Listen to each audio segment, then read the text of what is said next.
ये एक ऋग्वेद है, किसी दूसरे संत ने अनुवाद किया, आचार्य ने। इसने स्पष्ट किया कि भाष्यकार अनुवादकर्ता कौन कौन है। महर्षि दानंद सरस्वती ने केवल मंडल 1 से 6 तक किया है, किसका, ऋग्वेद का। और 7 से 10 अनुवाद करता है श्रीपाद दामोदर सातवलेकर, इसने किया है। तो इन्होंने इसके गलत लिखा है, झूठा लिखा है इन आर्य समाज वालों ने कि दानंद जी ने इसका अनुवाद किया है। ये कहाँ से छपा है, महर्षि दानंद सरस्वती, क्योंकि इसके नाम तो ये व्याख्या करते हैं। दान समर्पण, प्रकाशक है विश्व मानव उत्थान परिषद, सामुदायिक केंद्र, पूर्वी कैलाश, नई दिल्ली से। और इसके मुद्रक हैं कंप्यूडाटा सर्विसेज, नई दिल्ली। ये ऐसे इसमें इतना कहना था कि ये दानंद का नाम तो केवल लिख देते थे जिस तरह लोग इन्हें खरीद लेते। ये अनुवाद किया है किसी और आचार्य ने इस ऋग्वेद का, मंडल नंबर 7 से 10 सातवलेकर ने, और वो इन्होंने प्रिंट किया, नाम लिख दिया दानंद का, इसे बिक जा कर। फिर भी हमने अपना कार्य देखना है, तो उस संत ने, आचार्य ने इसका अनुवाद किया। उसमें क्या लिखा है ये देखिएगा, ऋग्वेद मंडल नंबर 10 सूक्त नंबर 161। ऋग्वेद मंडल नंबर 10 सूक्त 161 161, इसका दूसरा मंत्र है। यदि रोगी नष्ट जीवन शक्ति वाला हो गया है, यदि अथवा सीमा से परे चला गया है, यदि मृत्यु के समीप पहुंच गया ही है, तो भी उस रोगी को मैं वैद घसोड़ दिया।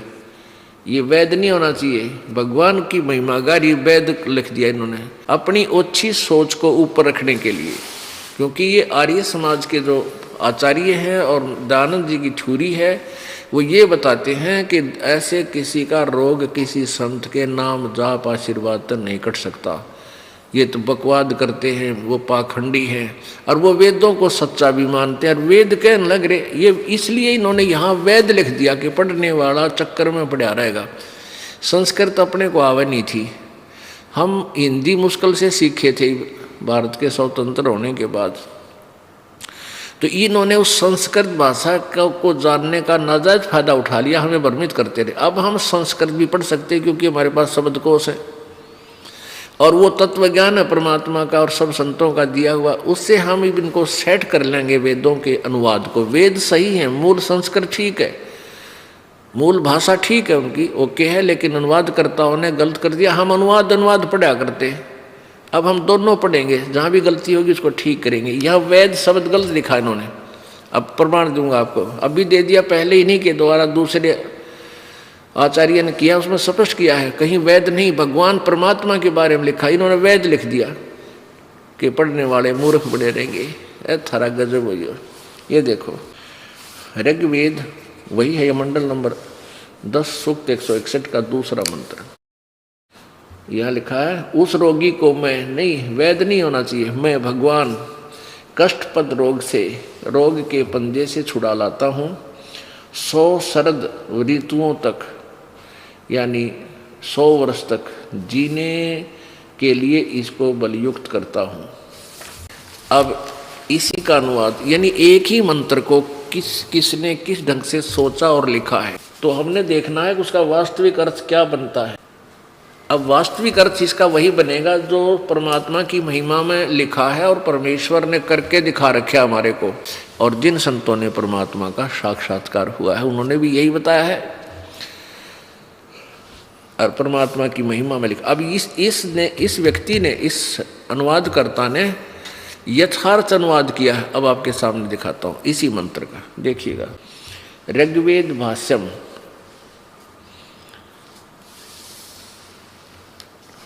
भाष्यकार 1 से 6 मंडल तक तो महर्षि दानंद सरस्वती, और श्रीपाद दामोदर सातवलेकर ये 7 से लेकर 10 यानी शेष इसने किया है।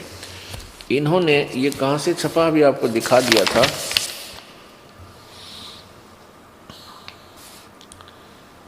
विश्व मानव उत्थान परिषद पंजीकरण 40/5 सामुदायिक केंद्र पूर्वी कैलाश नई दिल्ली से।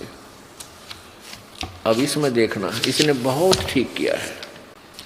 ये देखिएगा ऋग्वेद मंडल नंबर 10 161 सूक्त मंडल 10म मंडल 10वां और ऋग्वेद भाष्यम और मंत्र नंबर 2 161 161 ये सूक्त है।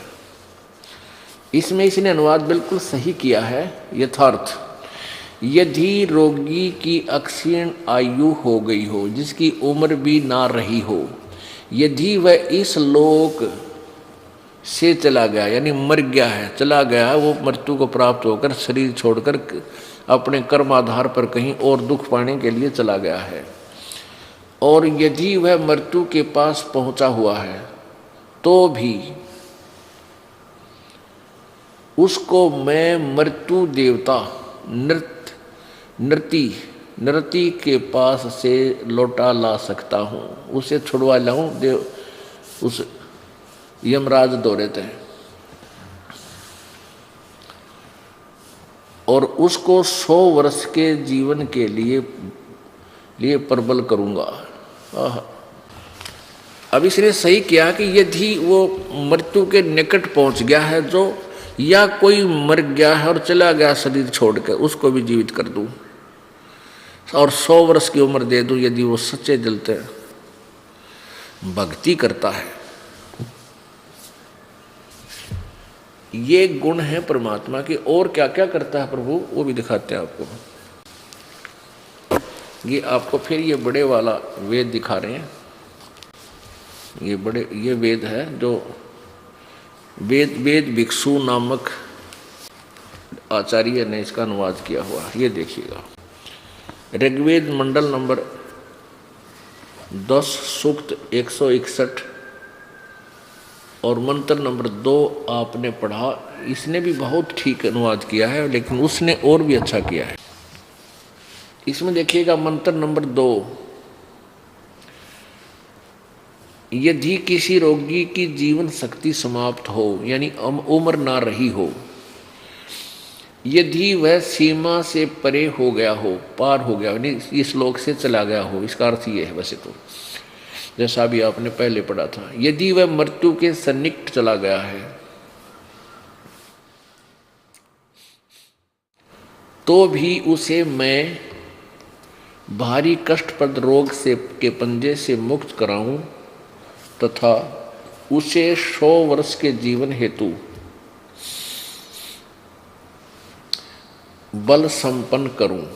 भावार्थ लिखा है, यदि रोगी की जीवन शक्ति समाप्त हो रही है यानी आयु खत्म हो, उसका रोग सीमा को पार कर गया है, तब भी परमात्मा उसे इस कष्टप्रद रोग से मुक्त कर 100 यानी 100 वर्ष का जीवन दे सकता है। आगे देखो, अब इसी के 5वें मंत्र में, ये 5वां मंत्र है, इसका अनुवाद यहाँ किया है।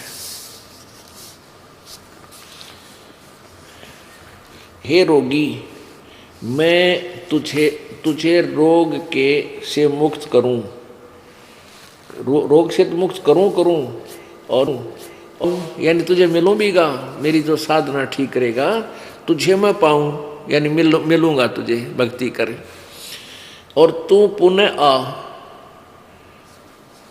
हे नव जीवन के धारक, हे नव जीवन प्राप्त प्राणी, हे सकल अंग युक्त, तेरी चक्षु आदि यानी आँखों आदि इंद्रियों और सारी आयु तुझे दूं।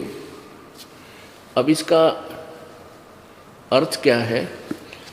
जैसे यहाँ बहुत से ऐसे उदाहरण हैं कि वो परमात्मा की कृपा से रोग मुक्त हो गए जिनकी आयु शेष नहीं थी, सब ने जवाब दे दिया था, डॉक्टरों ने भी और सब आध्यात्मिक गुरुओं ने भी। तो यहाँ आए, परमात्मा की कृपा हुई, उनको रोग से वो मुक्त हुए।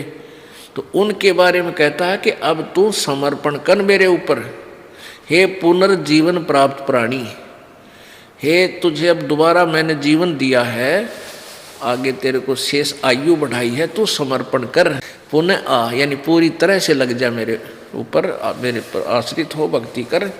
और आने वाले समय में तेरा कितना भी कोई दुख होगा, तेरी आँख आदि इंद्रियाँ, कोई भी आँख भी चली जाएंगी, तेरी आँखों को भी ठीक रखूँगा। मान ले तेरे संस्कार वश तेरी आँखें भी नष्ट होनी हो, उनको भी तुझे वापस दूंगा, यानी तुझे 100 वर्ष तक तेरी आँखें ठीक रखूँगा।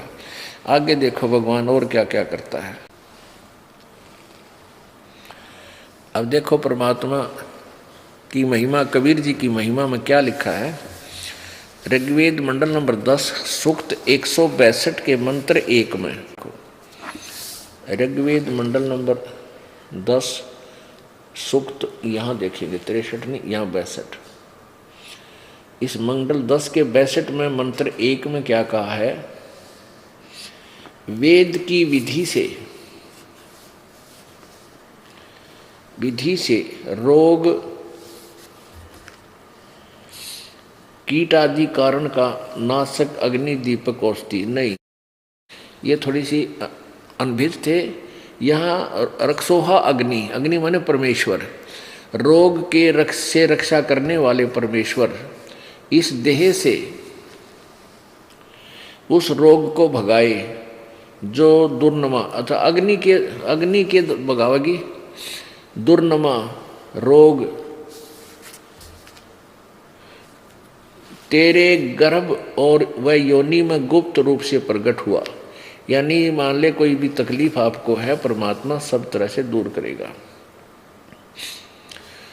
कुरूप रोग कष्ट तेरे गर्भ या योनि भाग में गुप्त रूप से हो गया है, इन्होंने अग्नि नाम यहाँ लिखना। अग्नि माने परमेश्वर, परमेश्वर उस मांसाहारी रोग पैदा करने वाले कीटाणु को सर्वथा मिटाए, यानी नष्ट कर देता है, देगा। आगे देखो, अब 163 नंबर सूक्त का मंत्र नंबर प्रथम। मैं तेरे नेत्रों में से यक्ष्मा को भगाऊं, यानी आंखों में भी कोई ऐसी भयंकर बीमारी है उसको नष्ट करूं। तेरी नासिकाओं एवं कानों से और तेरी ठोडी से भी यक्ष्मा को हटाऊं, मिटाऊं। यानी यक्ष्मा माने जो दुख, यानी नाश करने वाला, विनाशक।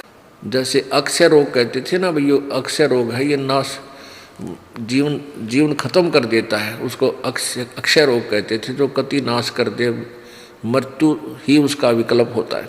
कहते ऐसे भयंकर रोग को भी मैं दूर करूं कि किसी भी शरीर के किसी अंग में कोई भी रोग है, इसका भाव ये है परमात्मा कबीर जी उसको ठीक कर सकता है।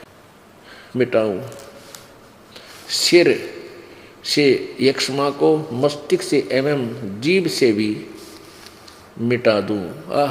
यानी किसी भी अंग में कोई भी भयंकर रोग, नाशक रोग, यानी मृत्यु करने वाला रोग है, उसको भी परमात्मा कबीर जी यानी पूर्ण ब्रह्म, परमअक्षर ब्रह्म, उसको ठीक कर देता है। आगे देखो दूसरे मंत्र, ऋग्वेद मंडल नंबर 10 सूक्त नंबर 163 चल रहा है, इसका दूसरा मंत्र आपने पढ़ लिया। रोगी तेरी भुजाओं से, हे रोगी तेरा भुजाओं में बैठा यक्ष्मा को, ओह ग्रीवा की सिराओं में यानी गर्दन की नाड़ियां में दुख हो, ऊपर की ओर जाने वाली धमनियों से अस्थियों से यानी हड्डियों में भी हो, संधि भाग से भी जांघों में हो, कंधों व बाहुओं से भी दूर करूं। और तीसरे में तेरी अंतड़ियों से, गुदा नाड़ियों से यानी बवासीर आदि, एवं सथुल आंतों से, पेट का, हृदय से और तेरे दोनों गुर्दों से, यकृत से, यकृत माने जिगर से, और उदर स्थित अन्य भोजन पाचक तिल्ली आदि यंत्रों से यक्षमा को मिटा दूं। हाय हाय। और भी इसमें अनगिन महिमा लिखी है परमात्मा की। और परमात्मा से दूर होने के कारण हम इतने हॉस्पिटल खोल चुके हैं, और एक एक शहर में ना जाने कितने डॉक्टर, और भीड़ इतनी, लाइन लग जाती है, और यहाँ ना आया जाता। परमात्मा आपका मोक्ष भी करे, तुम्हें प्राप्त भी हो, इन रोगों को भी दूर करे, ये भगवान की महिमा में लिखी। तो इसका कारण क्या है? इसका जो मूल कारण है, ये नकली संत हैं जो परमेश्वर तक नहीं आने देते। जैसे स्वयं परमात्मा कबीर जी आए थे, तभी भी नकली गुरुओं ने इन प्यारी आत्माओं को अपने भगवान तक नहीं जाने दिया।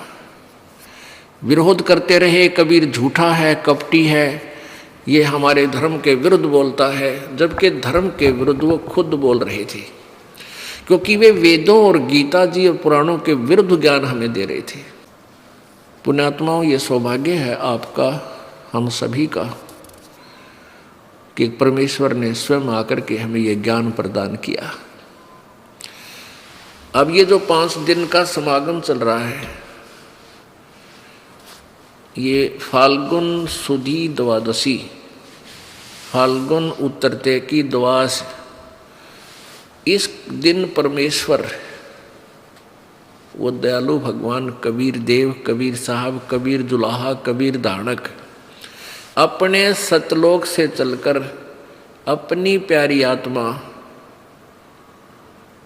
संत गरीबदास साहेब जी को गांव छुड़ानी, जिला झज्जर, हरियाणा प्रांत, भारतवर्ष में आकर मिले। जब उस समय संत गरीबदास जी साहेब की आयु 10 वर्ष थी, और पुण्यात्माओं, जब वो परमात्मा यहाँ नहीं आते, अपनी प्यारी आत्मा को अपना गवाह ना बनाते, तो हमारे जैसे तुच्छ बुद्धि जीव कभी भी भगवान के ज्ञान को समझ नहीं सकते, क्योंकि हम उस लोक वेद को इतना ग्रहण कर चुके थे, उस पर इतने आरूढ़ हो चुके थे। हम ब्रह्मा विष्णु महेश जी के विषय में ये सुनना पसंद नहीं करते थे कि इनका जन्म मृत्यु होता है, जबकि परमात्मा परमेश्वर कबीर जी ने 600 वर्ष पहले बताया था कि इसके माता पिता हैं, ये नासवान हैं, ये पूर्ण परमात्मा नहीं है। तो उस समय उन नकली संतों ने, गुरुओं ने, ब्राह्मणों ने कबीर परमात्मा का इतना विरोध किया कि जनता को भ्रमित करके अपने ही पिता के शत्रु बना दिए। मारो इसका, पत्थर मारो, ये झूठा है, कपटी है। अब वही रिहर्सल अब की गई 12 जुलाई 2006 में, क्योंकि उन नकली आचार्यों की पोल खोल दी दास ने, नकली गुरुओं की, मंडलेश्वरों की, कि इनके पास बिल्कुल ज्ञान नहीं है, ये थोथे हैं। अब उनको रोजी रोटी का संकट पड़ गया, तो उन्होंने यही चाल चली जो परमेश्वर के साथ चला करती, जनता को भ्रमित कर दिया। वो तो गुंडा है, बदमाश है, देवी देवताओं को छोटा बताता है, इनकी पूजा छुड़वाता है, यानी जो भी दाव लगा जनता को भ्रमित करने का वही किया, और क्रोथा आश्रम पर आक्रमण करवा दिया। उनका उद्देश्य ये था कि इतना बदनाम कर दें रामपाल को कि जनता इसके नाम से नफरत करे, कोई इसके पास जावे नहीं, और तुम्हारी पोल ना खुले, ताकि इसका प्रचार बंद हो जाए। अब ये प्रचार तो कबीर जी का चलाया हुआ, इस दास का नहीं। दास चलाता तो पहले चला लेता, मतलब कृष्ण पंथी था, श्री हनुमान जी का, हनुमान का पुजारी था, राम कृष्ण और शंकर और विष्णु जी का पुजारी था, बाबा श्याम जी का पुजारी था। जब ये ज्ञान दास को हुआ तो एकदम ऐसी प्रेरणा हुई कि जन जन को समझा दूं, ये सभी मेरे जैसे भ्रमित हैं, सभी को भगवान की चाह है। इसलिए उन्होंने ये ऐसा जुल्म करने की चेष्टा की, लेकिन ये परमात्मा का चलाया हुआ, ये कुछ नहीं बिगाड़ पाएंगे।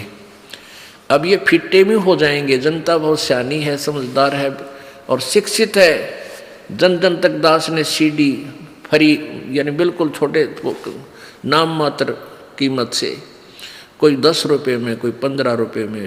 डीवीडी जो 6 घंटे की होती है वो 20 रुपये में, और जबकि दूसरे संत उनको 40-40 की 150 की बेचते हैं एक CD और DVD को, कि उनका तो उद्देश्य रोजी रोटी है। हमारा उद्देश्य है अपने बच्चों को तक ये ज्ञान पहुंचा दो, और एक बार इनका समझ में आ गई फिर अपने आप ये परमात्मा के पास पहुंच जाएंगे, आ जाएंगे, अपना कल्याण करवा लेंगे। तो इसका यही कारण रहा है कि नकली संत हमें परमात्मा तक नहीं पहुंचने देते। तो परमेश्वर ने यह समय निर्धारित कर रखा है कि बीचली पीढ़ी जब आवेगी धर्मदास, उस समय हम अपना एक अंश भेजाएंगे,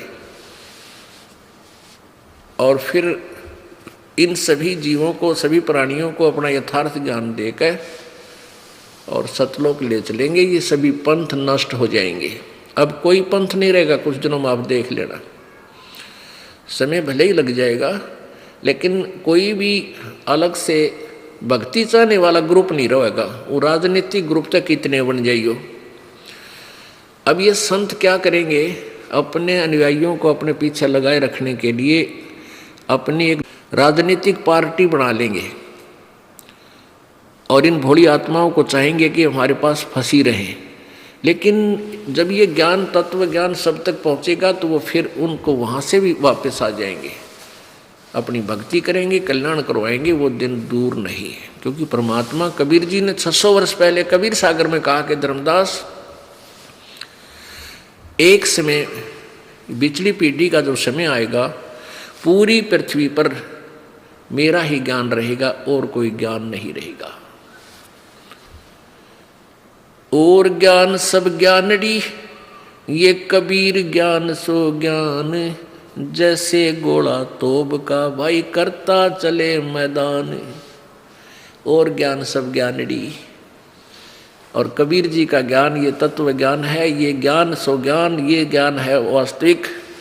और इसमें इतनी शक्ति है, जैसे तोब का गोला बड़े बड़े किलों को भी तोड़ फोड़ मैदान बना देता है।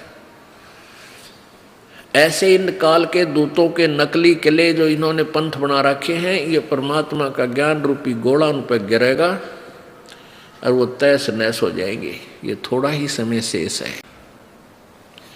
अब प्रसंग चल रहा है कि परमात्मा कबीर जी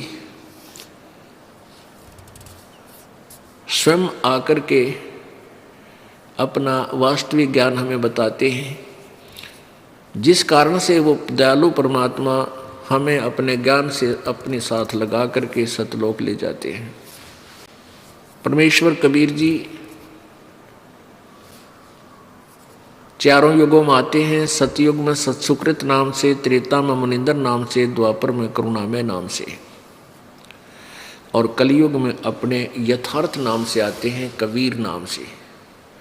कबीर देव कहो, चाहे कबीर देव कहो, कबीर साहब कहो, ये वही परमात्मा है जो बनारस में आए थे, काशी में आए थे 600 वर्ष पहले। अपने आत्माओं, हमने सबसे पहले ये देखना है कि परमात्मा कैसा है और कौन है, उसके वो कहाँ रहता है और उसके पाने की विधि क्या है। जब हमारे ये चारों प्रश्न हल हो जाएंगे, फिर परमात्मा पाना तो बहुत आसान है। हम विश्वास नहीं कर पा रहे हैं कि जो दास ज्ञान बता रहा है, ये दास रामपाल दास, कि ये ठीक बोल रहा है, क्योंकि हमने पहले सारा लोकवेद सुना हुआ है। लोकवेद क्या होता है? सुना सुनाया ज्ञान है। परमेश्वर कहते हैं, पीछे लग गया जाऊं था मैं लोकवेद के साथ, रस्ते में सतगुरु मिले भाई दीपक दे दिया हाथ। पीछे लग गया जाऊं था मैं लोकवेद के साथ। लोकवेद माने सुना सुनाया ज्ञान। सुना सुनाया ज्ञान क्या है? माता दोगले वहाँ गुड़गामा वाली पर बलि चढ़वा दे, वहाँ पर ऐसे जाप कर ले, वहाँ धागा बांध जाओ की कर गए झंडी के सोमवार का व्रत कर लो, हरे राम राधे कृष्ण सीताराम राधे राधे श्याम मिला दे, ये मंत्र जाप कर लो। हैं ओम ओम तत्सत, हरि ओम तत्सत या ओम भूर्भुवः स्वः, इसमें पढ़े जाओ बार बार। ये जो ज्ञान था ये लोक वेद आधार था, शास्त्र विदिता का मनमाना आचरण था। दूसरा लोक वेद ये था कि परमात्मा निराकार है, और तीसरा लोक वेद ये था कि ब्रह्मा विष्णु महेश अजरो अमर है, सर्वेश्वर है, महेश्वर है, सबके यही कुल के मालिक है। और पांचवा ये था कि इनके कोई माता पिता नहीं, इनकी कोई जन्मदाता नहीं। और कुछ एक लोकवेद ये भी था कि मंदिर की मूर्ति पूजा करने से, पूजा करो, मंदिर में जाओ, केदारनाथ में जाओ, तीर्थों पे जाओ। इस लोकवेद के आधार से हम संकट निवारण के लिए भी कहीं ना कहीं किसी न किसी तीर्थ या मंदिर में जाया ही करते थे। तो परमात्मा कहते हैं आप पे दास, आप पे भगवान, आप ही एक तत्वदर्शी संत अपने ऊपर ही उदाहरण दे रहे हैं कि अभी मैं तो जैसे आपको समझाने के लिए परमात्मा अपने ऊपर ही कह रहे हैं। पीछे लग गया जाऊं था मैं लोक वेद के साथ, लोक वेद के साथ, रास्ते में सतगुरु मिले भाई दीपक दे दिया हाथ। यानी इस भक्ति मार्ग के अंदर, इस भक्ति के रास्ते में परमात्मा कहते हैं कि जैसे आप जी और ये दास पहले सालासर जाया करते, यहाँ से राजस्थान के अंदर एक शहर है, छोटा सा गांव है सालासर, वहाँ हनुमान जी का मंदिर है बहुत बड़ा। तो किसी ने बता दिया, क्योंकि हनुमान का पुजारी तो दास बचपन से ही था, 25 वर्ष पूजा की साधना की, जो जैसे लोकवेद के आधार पर थी, वहाँ जाते थे। तो ऐसे ही लोकवेद था। परमात्मा कहते पीछे लग गया जाऊं था लोकवेद के साथ, और रास्ते में वो तत्वदर्शी संत मिल गए, फिर ये तत्व ज्ञान रूपी दीपक हाथ में दे दिया। पहले तो हम अंधेरे में भटक रहे थे, अब इस तत्व ज्ञान रूपी इस दीपक के रोशनी में हम कदम रखेंगे, इससे बाहर नहीं जाएंगे। तो परमेश्वर हमें ये बताना चाहते कि तुम जो भटक रहे थे, साधनाएं गलत कर रहे थे, उस लोक वेद के आधार से जब तत्वदर्शी संत मिला तो आपका सब भक्ति की विधि बदल जाएगी। परमात्मा हमें यही याद दिलाना चाहते हैं कि पर्वत पर्वत में फिरा और कारण अपने राम, राम जैसे संत मिले जिन सारे सब काम। अब लोकवेद के आधार से हमने ये सुना हुआ है कि परमात्मा निराकार है, और हम जैसे विष्णु जी की पूजा करते थे, शंकर जी की पूजा करते थे, मूर्ति सामने होती थी, और फिर भी कहीं डिस्कस होती थी भक्तों में, तो कहते थे भगवान भाई कैसे मिले भगवान, तो कहते मेडिटेशन करा भाई, घनी घनी देर तक साधना करा। और फिर भगवान कैसा है कि भगवान तो निराकार है, वो किसी ने मिला ही नहीं, फिर मेडिटेशन किस लिए करें जब भगवान निराकार है और मिला ही नहीं।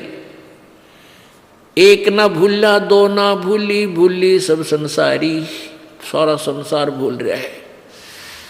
अब जैसे एक समय एक शेख फरीद नाम के एक मुसलमान भक्त परमात्मा की तरफ में घर त्याग कर चला गया। पुण्यात्माओं पिछले जन्म, जैसे आज से 600 वर्ष पहले 64 लाख शेष कबीर परमात्मा के हुए थे। कुछ ऐसी पुण्यात्माएं थी जो भगवान की दिए गए ज्ञान को, नाम को भक्ति करते रहे और विमुख अवश्य हो गए थे, क्योंकि लोग लाज में आके तो वो भगवान से दूर हो गए, गुरुद्रोही नहीं हुए थे। तो वो फिर क्या होते, अगले जन्म उनके होते हैं। और पूरी पृथ्वी पर हम एक ही पिता की संतान हैं, पहले कोई मजहब नहीं था। आप द्वापर युग का इतिहास देख लो, उसमें ना कोई हिंदू था, ना मुसलमान, ना सिख, ना ईसाई, कोई धर्म था ही नहीं। तो हम सभी पूरी पृथ्वी के जितने भी प्राणी हैं, हम एक ही पिता की संतान थे, एक ही हमारे आपस में रले मिले संस्कार हैं। इस आधार से उन व्यक्तियों का जन्म माने नाइजीरिया में हो जाए, अफ्रीका में हो जाए, संस्कार बस। अब वहाँ वो सोच भी नहीं सकते भगवान के बारे में। खाओ मांस का अचार बोलना बिरानी भाषा किसी उन्हें फिर समझावा कि ऊपर वहाँ जाके, तो ऐसे बात बिगड़ती रहती है। तो ये शेख फरीद जी पिछले पुण्यकर्मी प्राणी था और बचपन से इसमें मालिक कहते हैं जो जन मेरी शरण है, कबीर भगवान कहते हैं, ताका हूँ मैं दास और गेल गेल लागया फिरूं जब लग धरती आकाश।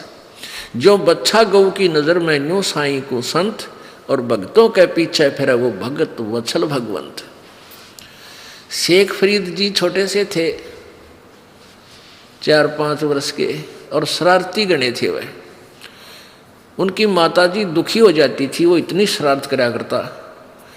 उसने सोची कैसे तो ना इसको सेट करूं। पहले पढ़ाई पढ़ाई तो है नहीं करती, आजकल की तो माताएं भेज दें काख में देकर थैला भेज दें, सुबह शाम ना हो बालक, वो टीचर आप खिलाएं जाए आप रखें वहाँ पर, छोटे छोटों को भेज देते। एक और नर्सरी चल पड़ी, एक और बिल्कुल बालक खिलाने का महकमा चल पड़ा, बाल बच्चे रखने वाला। उसमें ऐसा नहीं था। तो वो अब बच्चे को कहने लगी बेटा तू नमाज करा करे। वो कहने लगा मैं क्यों करूं नमाज, मुझे क्या मिलेगा नमाज से। अब वो खजूर बहुत खाता था रुचि से, उसका फेवरेट फ्रूट था ड्राई फ्रूट। उसकी माँ बोली कि बेटा अल्लाह तुझे खजूर देगा। अक सच माँ, अक हाँ सच बेटा। कैसे करूं बता मुझे। माँ ने एक कपड़ा बिछा दिया और उस पर कह दिया तू अरे लौट जा और ऐसे मत्था टेक ले लेट कर भगवान के लिए, और यूँ कहता रहा अल्लाह मुझे खजूर दे, अल्लाह मुझे खजूर दे। और जब तक मैं ना कहूँ तो आँख मत खोलिए। अका अच्छी बात। अब उसको कह दिया कि वो बिछा दिया उसका कपड़ा और वो लग गया अपने मत्था टेक कर आँख मीच कर लौट के अल्लाह खजूर दे, अल्लाह खजूर दे। इतने माँ ने सारा काम कर लिया। 1 घंटे फिर वो थोड़ा सा पहले जाकर के एक पत्ते में खजूर रखाई, 4-5 उसके आसन के नीचे कपड़े के नीचे रखाई। और वो उठ कर माँ बोली भाई खोल दे आँखियाँ। जब काम पूरा हो लिया माँ का घर का घरेलू कार्य, उसने आँखें खोली और उठ कर चल पड़ा। देखा उसने कहीं खजूर तो नजर नहीं आया। कहने लगा माँ तो बहुत झूठी है, मैं आज के बाद कतई नमाज नहीं करूँ, अल्लाह ने कोई खजूर नहीं दिया मेरे को। माता बोली बेटा ऐसे नहीं बोलते, भगवान सब कुछ देता है। देख तेरे कपड़े के नीचे पाजा शायद रखा होगा कहीं ना कहीं। उसने कपड़ा उठा के देखा खजूर धरे, कुदर खावे। ओहो हो माँ अब फिर बता कब करनी है नमाज। अब शाम के समय जब माँ ने फिर काम होया, जब फिर बिछा दिया कपड़ा उसका अकेले, तो नमाज कर ले। और ये और वह चुपके से दरिया हुआ उसके नीचे खजूर। अब एक दिन माँ भूल गई, वो शाना हो गया, आप पर कपड़ा बिछावर लग गया करना। एक दिन माता भूल गई उसके नीचे खजूर रखना, और वो उठा। जब माँ ने देख लिया वो हुआ तो यो नकम्मा उठ लिया, और ये आज खजूर रखा नहीं, वो फिर तंग करेगा। और वो खजूर खाता हुआ रहा। माँ बोली रे खजूर कहाँ से लाया। कि माँ अल्लाह अल्लाह डेली देता मुझे। माँ बोली रे आज किसने दिया यू। कहने लगा अल्लाह ने, अल्लाह ने। माँ तो हैरान हो रही, और वो खजूर खावे। कि बेटा सचमुच बता कहाँ से लाया। आके देख ये यहाँ रखा था। ओए होए, कहने का भाव ये है कि परमात्मा यहाँ तक भी मदद करता है कि कहीं इस बच्चे का भगवान से आस्था ना हट जा रही, नास्तिक हो जाए, इस तरह की भावना का बालक था, लेकिन था पिछला पुण्य संस्कारी।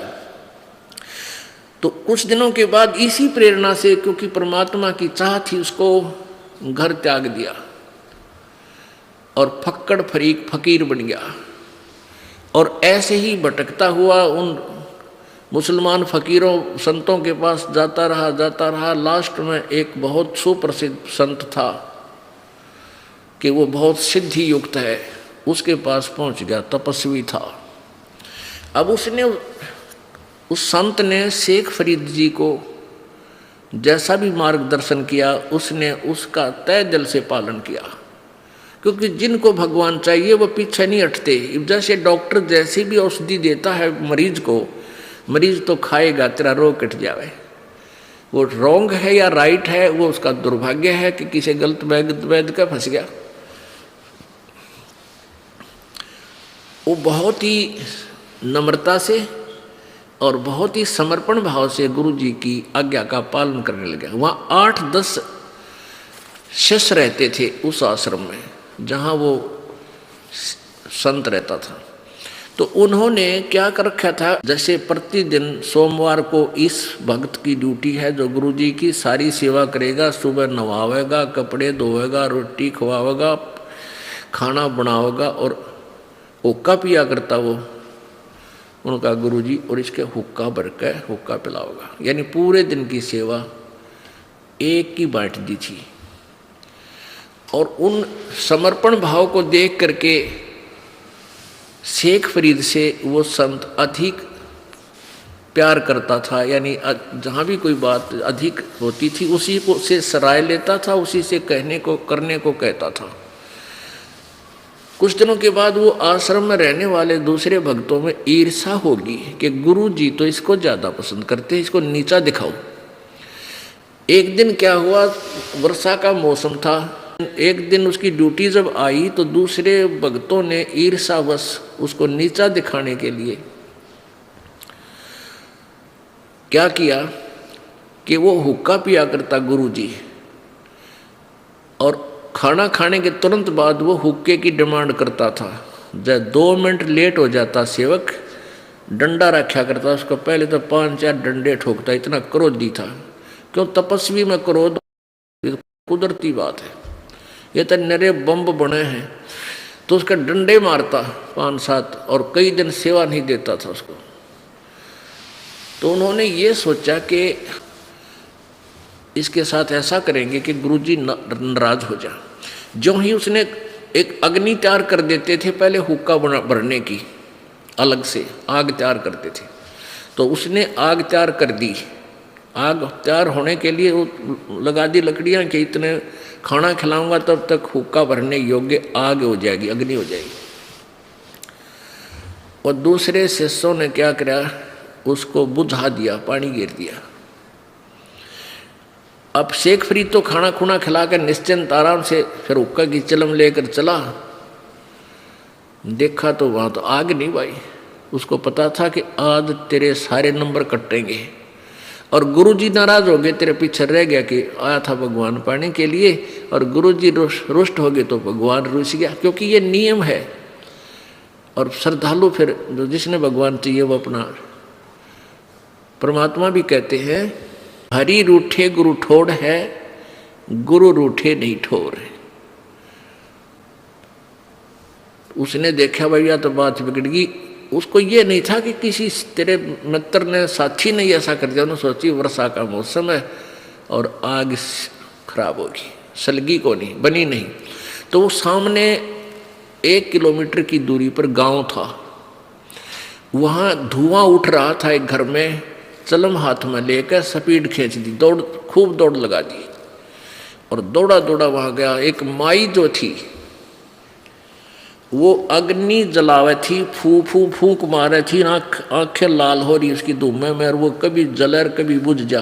कुछ गिल्ली लकड़ियाँ रोटी खाना तैयार करे थी। वो जाके कहने लगा, माई अग्नि दे दे। वह पहले फू करेगी, को ना सुनी, धुएं में दुखी हो रही।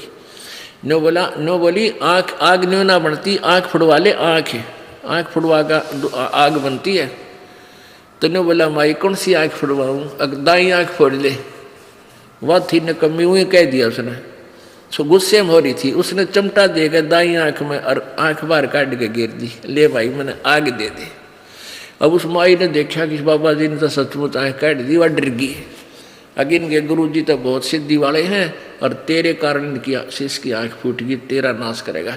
ने बोले, भगत जी धर लो जल्दी से, आग ले जा। अब वो धर के आग चलम पे फिर बाज लिया। अब गुरुजी ने पहली आवाज लाई रहा, शेख फरीद ना बोला, दूरी पे था। दूसरी लाई, तीसरी लाई रहा, कित मर गया तू, इतने में पहुंच गया, आ गया गुरुजी आ गया। और उस पर जो आंख निकाली थी, खून बहा था, उसके ऊपर ऐसे कपड़ा बांध लिया, ऐसा टेढ़ा एक आंख पर के। और शाम का समय था, वो गुरुजी पी कर होकर पढ़ कर सो जाया करता, रात में उठ कर अपना तपस्या करता था। अंधेरा सा हो रहा था और जाके गया, आ गया गुरुजी आ गया। अरे क्या हो गया था गुरुजी?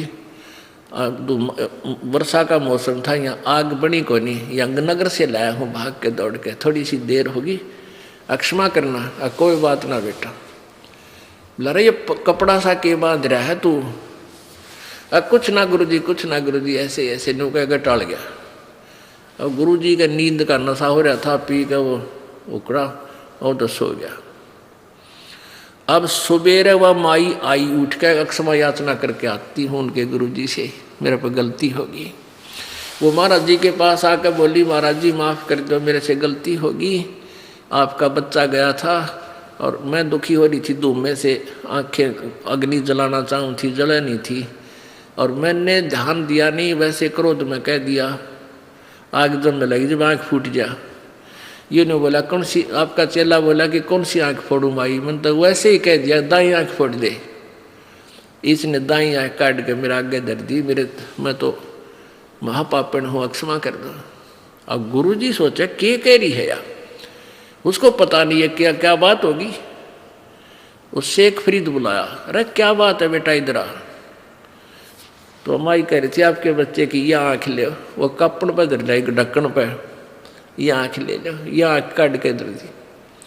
तो वो गुरुजी बोला रहा क्या हो गया बेटा? कुछ नहीं गुरुजी, आँख भी आपकी, शीश भी आपका। शेख फरीद कहे, गुरुजी बोला खोल इस पट्टी ने, पट्टी खोली तो आँख साबित पाई, पूरी होगी उस गुरुजी के यानी सिद्धि शक्ति से, लेकिन वो थोड़ी सी छोटी होगी पहले वाली से। ये प्रमाण रहे कि इनके गुरुजी में इतनी शक्ति है कि आंख भी इसने ठीक कर दी। अब पुण्यात्माओं, इस कथा का निष्कर्ष ये है, चलेगा भी आगे, कि वो गुरु इतने सिद्धि युक्त थे जिसने आंख भी ठीक कर दी, ओके कर दी। और वहां नगर में इस बात का तहलका मच गया कि भाई से महापुरुष आ रहे हैं। ओ क्या बात कही। परमात्मा कहते हैं ये ऐसी जो क्रियाएं हैं 8 सिद्धियों के तहत होती हैं, और ये 8 सिद्धि किसी के पास हो और ये सतनाम नहीं है तो भी वो गधा बनेगा, वो गुरु भी और उसके चेले भी। अब यहाँ निष्कर्ष देखना क्या समझाना चाहता है ये दास कि इन ऐसी क्रिया ऐसे चमत्कारों को देखकर हम इन नकलियां के पीछे लगे हुए थे। अब क्या होता है कि कुछ दिन के बाद गुरु जी का देहांत हो गया, और वहाँ आपस में ये नकली लोग होते हैं उस संपत्ति के ऊपर प्रभुता के मारे आपस में झगड़ा करने लगे। वो परमानेंट शेष थे। तो शेख फरीद ने सोचा अपन दबे परमात्मा पाना है, गुरुजी ने बता रखा बेटा तपस्या कर घोर, क्योंकि जिसने जिसा बेरा उसी ही ज्ञान दे दिया, चेला फिर उसको आरूढ़ होगा क्योंकि गुरुजी ने कह रखा। तो घोर तपस्या करता हुआ उसने सोची भगवान पाना है, वह घोर तपस्या से मिलेगा, गुरुजी कह रहे। उसने अन्न खाना छोड़ दिया, सारा दिन में एक आध थोड़ा बहुत खावे अन्न, और फिर एक कुएं में उल्टा लटकन लग गया। अब कुएं में उल्टा लटक जाता था, पैर ऊपर बांध लिए रस्से के, यानी कोई वृक्ष के नीचे कुआं था, उस कुएं के उस पेड़ का रस्सी बांध के और नीचे उस कुएं में लटक जाता, और एक बार बाहर आ जाता, थोड़ी बहुत देर धूप दाप लगाता बाहर बैठ के ताजी हवा में।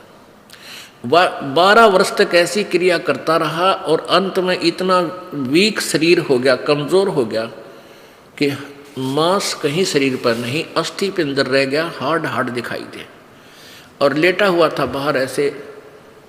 इतने में कौवे आ गए, उन्होंने सोचा ये मानस मर गया, व्यक्ति मर चुका है, और इस पर शरीर पर तो कितना मांस है कोई नहीं, इसकी आँख निकाल लिया, ये खावांगे। माथे पाकर बैठ गए वह। तब शेख फरीद ने कहा कि हे भाई कव्यो, मेरी आंख मत खाओ, मेरे शरीर पर मांस कहीं भी तुम्हें मिला वो मांस खा लो, मेरी आंख छोड़ दो, हो सकता है मुझे परमात्मा दर्शन दे दे। यूं कह के रोने लग गया। और वो आवाज़ सुनी तो वो कौवे उड़ गए कि तो आदमी जीव है। तो उसने फिर पैर धीरे धीरे सरक के रस्सा बांध रखा था और फिर कुएं में लटक गया और बुरी तरह रो रहा है, फूट फूट कर रोया और कह रहा है कि अल्लाह ने दीदार दिया नहीं और शरीर का अंत निकट आ गया, अब क्या बने प्रभु, परमात्मा के दर्शन हुए नहीं। ऐसा बुरी तरह रो रहा है। वो कबीर परमात्मा, वो अल्लाह अकबर, वो अल्लाह कबीर आया चल के वहाँ से, वहाँ प्रगट हो गए उस कुएं के ऊपर और उस रस्से को पकड़ कर जिसको बांध कर नीचे लटका हुआ था उसको ऐसे खींचने लगे ऊपर। अब पहले शेख फरीद जी ऐसे लटका करते थे तो गडरिए, ये ग्वाले या पाली भेड़ बकरियां चराने वाले शरारत कर जाते थे, उसका रस्सा पकड़ के और ऐसे हिला देते, छोड़ देते थे। शेख फरीद कदे इधर लगा कुएं का जाकर कभी इधर लगता था, कभी ऐसे करके अपनी जान बचाता था बेचारा। तो उसने सोचा आज फिर कोई शरारती आ गया, अरे इसने तो बाहर ही निकाल लिया, ये भी वो कूटा छेती करेगा। जब उसने नौका न्यू बाहर निकाल लिया, कभी परमेश्वर ने ऐसे रस्सा पकड़ा, नीचे लटका हुआ था, वो नीचे हाथ जोड़ के बोला भाई मुझे ना छेड़े, मुझे तंग ना कर, मुझे अपनी साधना करने दे। परमात्मा बोले क्या कर रहे हो भक्त आप? भाई मैं परमात्मा पाने के लिए साधना कर रहा हूँ। परमेश्वर ने कहा भी परमात्मा कैसा है, परमात्मा कैसा है, अल्लाह कैसा है? शेख फरीद कहता वो तो बेचून है, वो तो निराकार है। परमात्मा बोले रहा जो निराकार है तो उसने देखेगा क्यों कर तुम? अब भले आदमी कह के रहा हर कर क्या रहा है। परमात्मा के दर्शनार्थ, अल्लाह के दीदार के लिए तो तू पाँव पीट रहा, ये सब प्रयत्न करे और फिर तो अल्लाह तो निराकार है, फिर तो देखेगा टट्टू। तुम बता, जो दिखने का है ही नहीं तू देखेगा कि ये था लोकवेद कि लोकवेद से सुनते रहे निराकार साधना कर उसने देखने की, कदम मेडिटेशन कर रहा है कोई किस तपस्या से उसको देखना चाह रहे हैं, प्राप्त करना चाह रहे हैं। अब कहते हैं ज्ञान कार गाम का तो चमका ऐसा लग गया करे। इतनी बात मैं समझ गया रे तेरा गजब हो। और फिर परमात्मा खड़े, काल की बुद्धि हटगी वहां से। कबीर परमेश्वर विद्यमान थे वहां पे,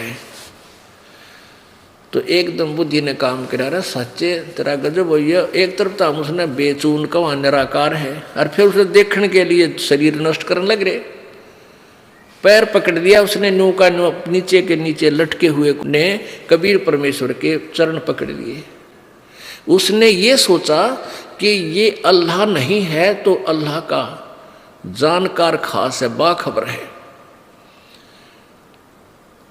कहने लगा भाई भैया आपकी बात हे महात्मा बहुत दम रखती है, बहुत वजन है, मेरी तो आपने चौंध तोड़ दी, अज्ञान हटा दिया। फिर उस कैसा है परमात्मा? प्रभु ने कहा परमात्मा मैं ही परमात्मा हूँ, मैं तेरे सामने खड़ा हूँ। हाँ, जब उसने कहा था पहले यही प्रसंग हुआ था, थोड़ा सा गलत हो गया। परमेश्वर ने कहा था कि शेख फरीद तू क्या कर रहा है यहाँ पर, क्या कर रहे हो भाई आप साधक? कि मैं परमात्मा के दर्शनार्थ दीदार के लिए साधना कर रहा हूँ। तो कबीर परमात्मा ने कहा था मैं हूँ वो अल्लाह अकबर, मैं अल्लाह अकबर हूँ। तो उसने कहा था भाई बकवाद ना करे तू, परमात्मा दिखाई नहीं देता, परमात्मा तो निराकार है। तो परमात्मा कबीर जी बोले फिर तू आड़ा धार ले है, जब निराकार है तो कोई खड्डे में लटक रहा है नालायक, तो देखेगा कैसे उस निराकार को तू? तब उसकी आंख खुली रहे तेरा गजब ये सचमुच निराकार का तू दीदार कैसे करेगा? बता मुझे कौन सी विधि है तेरे पास? हाँ ये तो बात ठीक है, निराकार तो दिखा ही नहीं, फिर क्यों डले डोरा।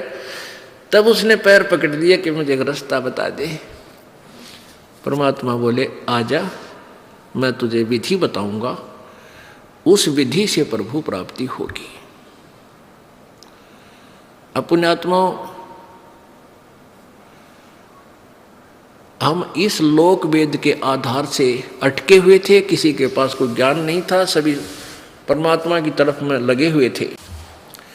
अब परमेश्वर ने बताया कि जो कुरान शरीफ में, आपकी कुरान शरीफ में लिखा है कि वो परमात्मा साकार है, क्योंकि इंसान का जब तक विश्वास दृढ़ नहीं होगा वो भक्ति नहीं कर सकता। अब कुरान शरीफ को तो मुसलमान धर्म के ये जो है ना फकीर लोग कंठस्थ याद किए हुए होते हैं। तो परमात्मा ने बताया कि सूरत फुरकानी 25 आयत नंबर 52 से 59 तक ऐसे ऐसे ऐसे लिखा है। वो कहने लगा हाँ हाँ हाँ हाँ हाँ बिल्कुल बिल्कुल ऐसे लिखा है। तो फिर उसकी बाखबर किसी उस पूर्ण परमात्मा ने 6 दिन में सृष्टि रची और 7वें दिन तख्त पर जा बैठा। तो निराकार हुआ कि साकार? निराकार का उस तख्त पे के बैठे जो बेचून है। तो कहने लगे हाँ ऐसा ही लिखा है। तो पुण्यात्मा आपको वो पवित्र कुरान शरीफ से आपका साक्षात्कार कराते हैं। ये देखिएगा पवित्र कुरान शरीफ, पवित्र कुरान शरीफ इसके विषय में लिखा है, यह वह इलामी किताब है, यह वह किताब है जिसमें कोई संदेह की गुंजाइश नहीं, कोई संदेह नहीं। यानी इसमें जो लिखा है मुसलमान धर्म कहते हैं हमें यह फाइनल है।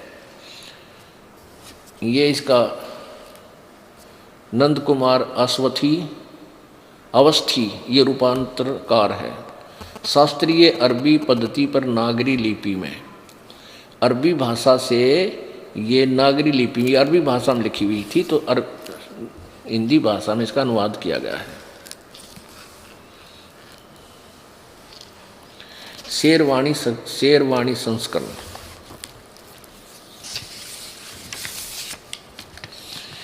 ये वह इलामी किताब है, ये इसका अरबी भाषा है। जालिकल किताबु ला रैब एल ससाफी जय, यह वह इलामी किताब है जिसमें कोई संदेह की गुंजाइश नहीं। ये है असानुवाद टिप्पण शास्त्रीय अरबी पद्धति पर नागरी लिपि में, शेरवाणी संस्करण। प्रकाशक है लखनऊ किताब घर, मौसम बाग, सीतापुर रोड, लखनऊ। ये यहाँ से छपी है। यह है सूरतुल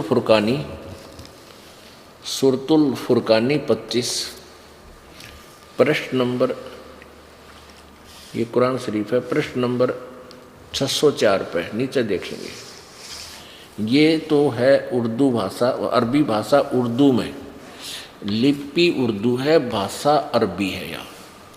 और इसका ये अनुवाद अरबी एज इट इज इन्होंने लिखी, इसका ये अरबी भाषा ऐसी है और ये ऐसी नीचे देखना। और फिर इधर इन्होंने इसका अनुवाद किया है हिंदी में। देख कितनी मेहनत की गई है। ये उर्दू भाषा में लिखी हुई थी और अरबी भाषा उर्दू लिपि में, और फिर इनको हिंदी लिपि में एज इट इज अरबी में लिखा। इसके बाद फिर इसका इन्होंने यहाँ अनुवाद किया हिंदी में। बहुत मेहनत की। तो हम ये तो है अरबी भाषा। देखो ये 52वीं आयत देखेंगे, इसमें कबीर शब्द है, कबीर। ये कबीरन, इसको कबीर कहो, कबीरा कहो, कबीरन कहो। पहले ये निर्णय देते हैं आपको। ये तो आपने कुरान शरीफ देखा, ये कुरान मजीद है। यानी रूपांतर भाषांतर करते समय फर्क किया जा सकता है। कबीर, कबीरन, खबीरा। अब देखो ये कुरान मजीद है, जो उसमें विवरण सेम टू सेम है, अक्षर का भी अंतर नहीं है। ये देखो कुरान मजीद है, कुरान मजीद। मैं अरबी मतन, ऑफिस प्रकाशक है ऑफिस बुक डिपो, 422 मटिया महल जामा मस्जिद दिल्ली 6। कुरान मजीद हिंदी तर्जुमा यानी अनुवाद मौलाना फ़तेह मोहम्मद खान साहिब जालंधरी। तसही मौलाना अब्दुल मजीद मरसर साहिब। प्रकाशक Farid book depot private limited नई दिल्ली। इतना इसमें ये वही सूरत फुरकानी है, ये सूरतुल फुरकानी, सुरतुल ये सूरत बोलते हैं, सूरतुल फुरकानी 25। इसमें प्रश्न नंबर है 576। और यहाँ देखो इसमें वही है जो कहते हैं, कोई अंतर नहीं है। यहाँ हम नीचे आएंगे, ये कबीरा शब्द है 52वीं आयत में। ये क्या है? 52वीं आयत है, फला तुतियल काफिरन व जाहिदुम बीही जिहादन कबीरा। उन्होंने उस कुरान शरीफ में कबीर लिखा है, इसने इसको अरबी भाषा को हिंदी लिपि में लिखते हैं, इसने कबीरा लिख दिया। कबीरन कहो, कबीरा कहो, खबीरा कहो, ये वही परमात्मा। अच्छा, इसमें ये कबीरन शब्द है। और फिर देखिए आयत नंबर 57 में 58 में, ये 57 खत्म हुई 58 में, इसमें खबीरा इवादी ही कबीरा, इवाद ही माने पूजा के योग, कबीरा माने कबीर परमात्मा। खबीरा कहो चाहे कबीरा। 59 में भी खबीरा।